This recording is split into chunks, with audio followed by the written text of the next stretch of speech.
Dr. K. Annapurna, Associate Professor of ECE Department, VFSTR deemed to be University, Vadlamudi. In today's class, we are going to start the second unit of Linear ICs and Applications. In the first unit, we have seen what is operational amplifier, what are its characteristics, what is the internal circuit diagram, and what parameters we have to be considered. Okay, so in this unit, let us see some of the applications of operational amplifiers. Okay, why it is called operational amplifier? Because it is able to perform so many operations like addition, subtraction, multiplication, integration, differentiation, instrumentation amplifier, A to D converter, D to A converter, filters, regulators, peak detectors, zero crossing detector, comparator, Schmitt trigger, oscillator, okay, what not, so many applications. That's why it is called operational amplifier.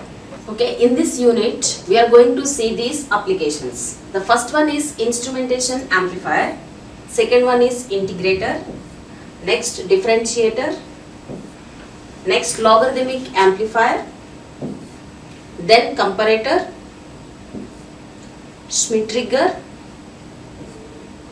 RC phase shift oscillator, and Wien bridge oscillator.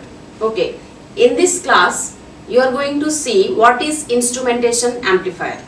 So it is basically an amplifier. Then what is the difference between normal amplifier and instrumentation amplifier?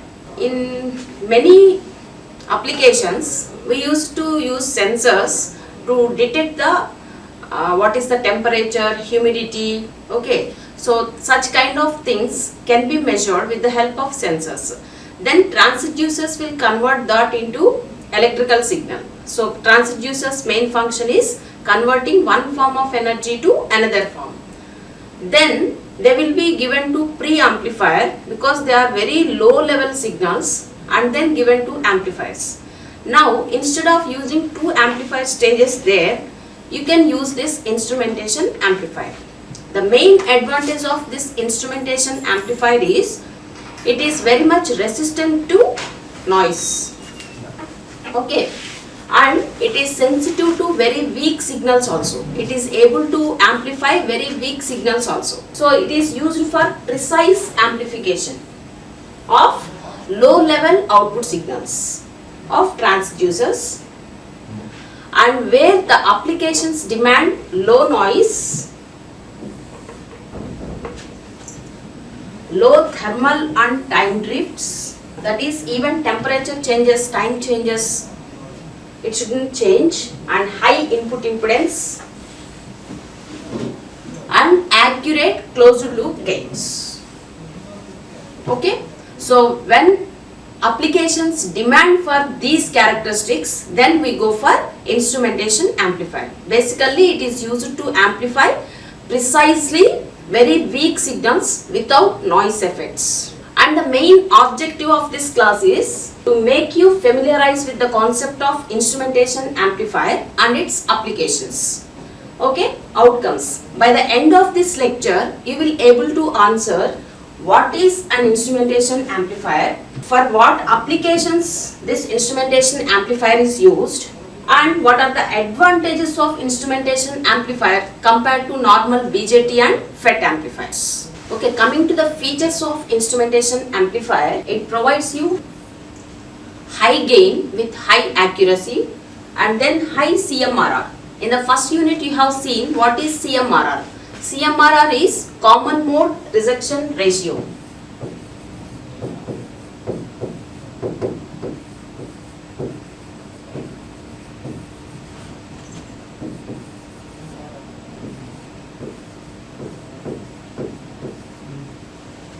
So what it tells, it is the ability to reject the common signals. Usually what is the common signal? It is the noise signal.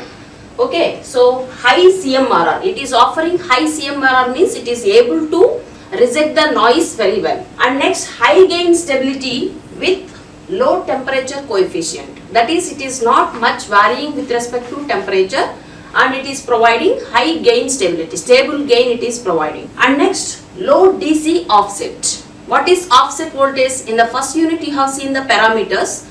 Offset voltage means even you are not giving any input signal, it will give some output. That is the unwanted output, that is called offset voltage. So it is providing you low output DC offset. And next one is low output impedance. So low output impedance, what is the advantage? Driving capability can be increased and for matching purposes. Okay.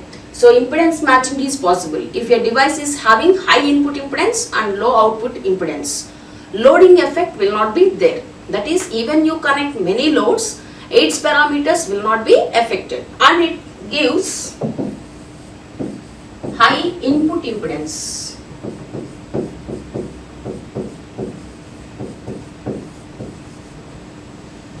Okay. Now let us see the basic version of instrumentation amplifier called difference amplifier or differential amplifier. Okay, this is the differential amplifier. It will give you the difference of these two amplifiers, magnified version, that is amplified version. So here the inputs are V1 and V2. We are applying to non-inverting and inverting. So what is the output? So here we are applying two inputs, means we have to calculate the corresponding output by using superposition theorem. That is, when you are considering only V2, so V1 should be 0. Then what is this amplifier? It is just looking like inverting amplifier. What is the gain of inverting amplifier? Minus RF by RI. In the place of RF you are having R2. In the place of Ri, you are having R1. So the corresponding output is minus R2 by R1 into the input is V2. Next one is, we have to consider V1. When I consider V1, V2 should be 0. Okay. So when this V2 is 0 and I am considering this, means it is looking like your non-inverting amplifier. But in the non-inverting amplifier, the input will be directly given here. Okay. So what is the input applying here into non-inverting gain? So what is the gain of non-inverting amplifier? 1 plus RF by Ri. Here RF is R2 and Ri is R1. And what is the voltage at this point? So this is 1 plus R2 by R1 times. And what is the voltage at this point? It is V1 into R4 by R3 plus R4, because no current is flowing into the op amp. So these two are in series. Series means you can use the voltage division formula. Okay. So this can be written as V1 into 1 by 1 plus R3 by R4. So that is written here. Okay. So it is sum of output due to V2 alone and output due to V1 alone. So by simplifying this, here R2 by R1. So if I take this common, here V2 alone minus, because here I am taking minus also common, but actually the second term is plus. So you will get minus here by 1 plus R3 by R4, the same thing, into 1 plus R1 by R2 into V1. Next, if you simplify, that is, if R1 by R2 is equal to R3 by R4, what happens?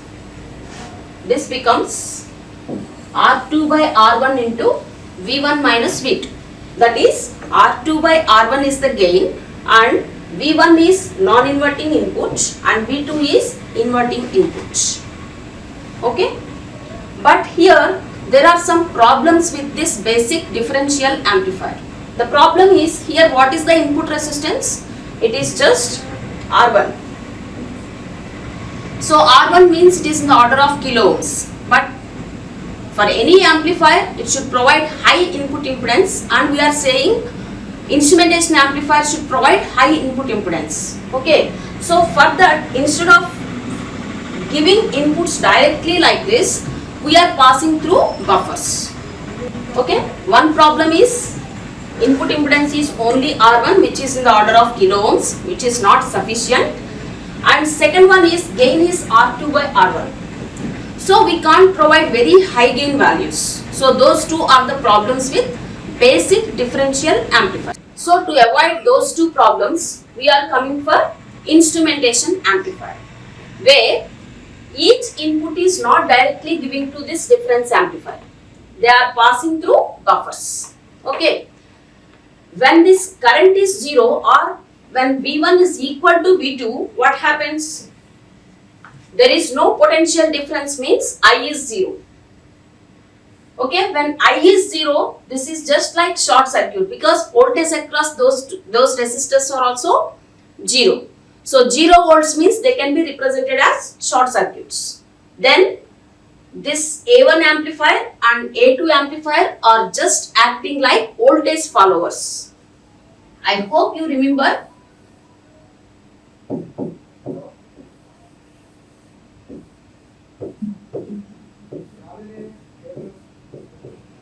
Okay, this is the voltage follower circuit. Now these two are looking like voltage followers when V1 is equal to V2.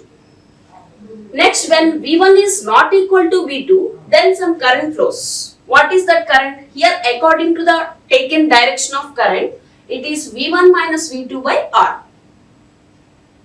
Okay, this is V1 minus V2 by R. Now let us see the input-output relationship. So already you have derived the expression for V0.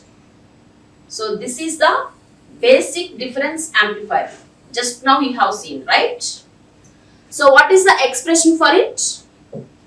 It is R2 by R1 into non-inverting input minus inverting input. So R2 by R1 into V1 dash minus V2 dash. Okay. So this is the output expression. Now what is V1 dash and what is V2 dash? So what is V1 dash? Here how current is flowing? Here we are showing like this, means the loop current is flowing like this.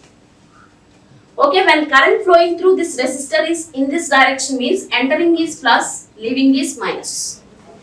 That means V1 dash is equal to drop across this R dash, that is I into R dash plus V1. Okay, V1 dash is equal to I into R dash plus V1. Now what is V2 dash? Here current flowing through this resistor is first this is plus, this is minus. Entering terminal is always plus and leaving terminal is always minus.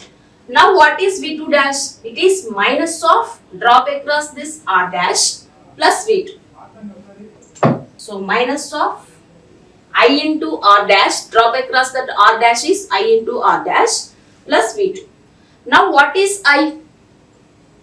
I is nothing but V1 minus V2 by R. Because this R is having potential values V1 and V2, their potential difference is V1 minus V2. We are assuming current is flowing from V1 to V2, means we are assuming V1 is at higher potential. So V1 minus V2 by R. So by substituting I equal to this, you will get these two expressions. Okay. Next, now you substitute these V1 dash and V2 dash in this expression. Then what you will get? R2 by R1 into, just you substitute these things. This means minus of minus, it becomes plus. So 2R dash by R into V1 minus V2 plus V1 minus V2. Next, if I take V1 minus V2 common, then it will result in 2R dash by R plus 1. So the final expression is this. So V0 is equal to R2 by R1 into 1 plus 2R dash by R into V1 minus V2. And here by changing the value of resistor, we can change the gain. Whatever the gain we need, we can control. And here the problem of low input impedance is avoided because op amp is having very high input impedance. Very high input impedance.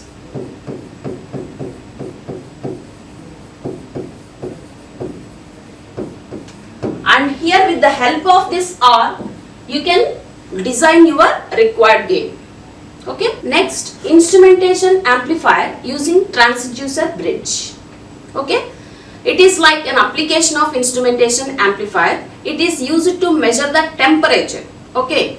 So here, this is not resistor, it is resistive transducer, or it is just thermistor. I think in the previous classes you have come across this word thermistor. What is thermistor? It is a resistor whose resistance value is decreasing when temperature value is increasing, or in other words, it is having negative temperature coefficient of resistance. Okay. So when temperature changes, the resistance value is changing. So how it is measuring that value we will see, and here the output of this bridge is given to a 3 op amp instrumentation amplifier. Just now we have seen it, and then after amplified, usually it will be given to the output device, and which is indicator. Okay, this is the analysis of this. And bridge balancing condition means when V1 is equal to V2. So this is V1 and this is V2. Okay, the bridge is said to be balanced when these two voltages are same. What is V1 expression? It is VDC into RB by RA plus RB. Okay, this is V1. And what is V2? First let us assume there is only RT. Okay. So initially it is RT only when temperature is not changing. So what is voltage at this node? It is VDC into RC by RC plus RT. Okay, this is V2.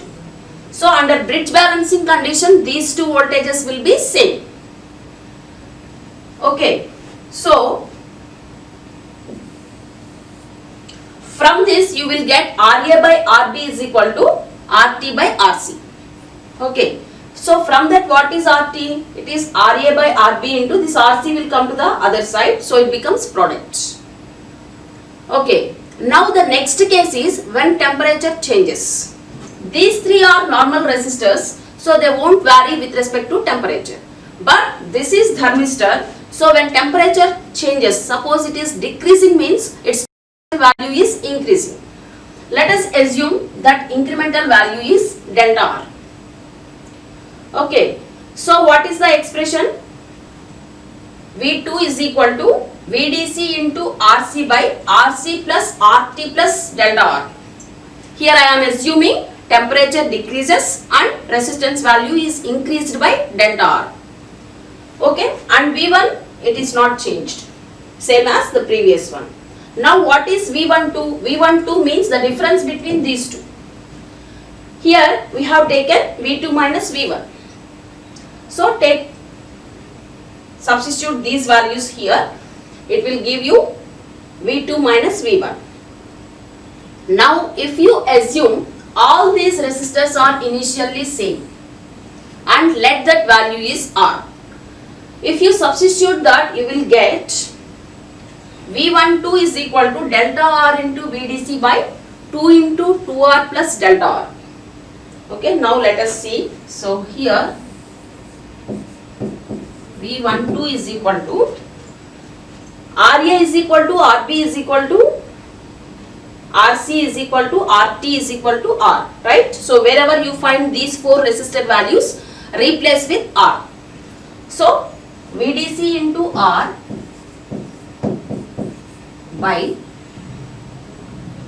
this is R, this is R. So 2R plus delta R minus VDC into R by 2R.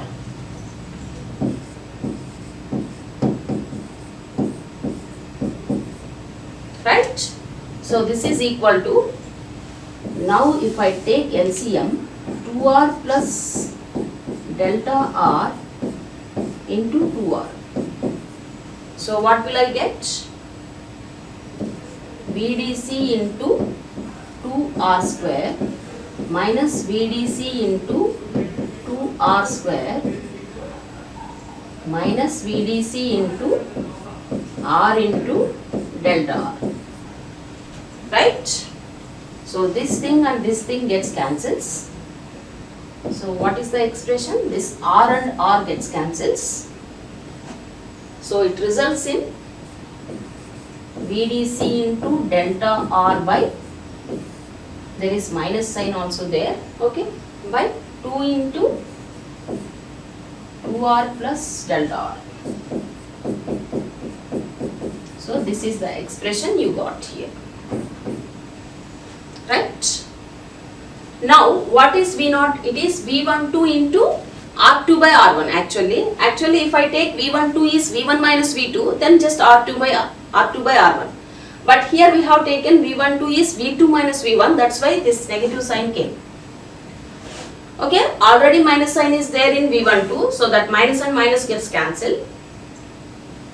And substituting this V12 value here, this is the expression for V0. Now 2R plus delta R. Delta R means it is very small value, so compared to 2R it is negligible. So when it is in addition you can neglect. So it becomes 2R. If you substitute that, this is the final expression for output. So here what you have observed, output is directly proportional to change in resistance. Change in resistance is directly proportional to temperature. Okay, so by seeing your output, you can estimate how much change the resistance value, and from that how much there is temperature change. Okay, this is about the instrumentation amplifier. So till now we have covered what is instrumentation amplifier. First one, what is the basic differential amplifier? Differential amplifier, or it is also called difference amplifier. So which amplifies the difference between two inputs. Here two inputs, one is applied to the inverting pin and one is applied to the non-inverting pin. It will take the difference of those two and it will amplify that signal. That is called differential amplifier. And next, what are the problems with differential amplifier? How many problems we have discussed? Two problems. What are they? First one is, it is having input resistance value R1. Generally it is in kilo ohms. It is not sufficient. Okay. And next one, gain is R2 by R1. And we can't get high gain values. So those two are the problems with basic differential amplifier. Next, how we are solving those problems in instrumentation amplifier. So how we have solved those problems in instrumentation amplifier? Instead of giving inputs directly to the differential amplifier, we are passing them to voltage followers. What are the features of instrumentation amplifier? It is having high gain accuracy, okay. It is having temperature stability also, low output impedance, high input impedance, high CMRR, okay. And it is suitable for the applications where the input signal is very small and you should be able to nullify the noise effects. So for those applications, instrumentation amplifier is used. And what are the advantages of instrumentation amplifier compared to BJT and FET amplifiers? In BJT and FET amplifiers, in addition to the signal, it will amplify noise also. Whereas here, it is not happening because of its high CMRR. Okay, and it is providing very high gain. So instead of normal amplifiers means first we have to use pre-amplifier followed by amplifier, two amplifiers. Now there is no requirement because it is offering you very high gain. I hope you understand. Thank you.